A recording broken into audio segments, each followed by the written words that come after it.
Hello everyone, in this video I'm going to show you how to fix the region in Epic Games. So for this you have to go to the start button, then you have to search for the Chrome option from here, then when you open it you have to search for the Epic Games change region in the search bar. After that you have to click on the first option from here, and then when you are in this option you will see this page. Then you have to click here to start the country change process. You have to simply click on it and make sure that you have logged into your account.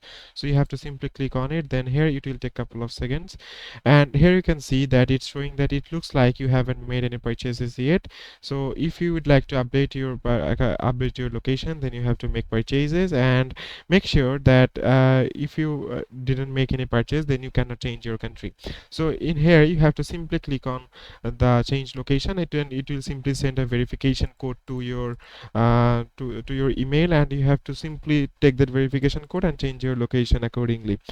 Make sure that you cannot change your location within 6 months if you change it now. So if your location is changed less than few than 6 months ago, then it will most likely to not get changed. So it is as simple as that, guys. Thank you very much for watching this video.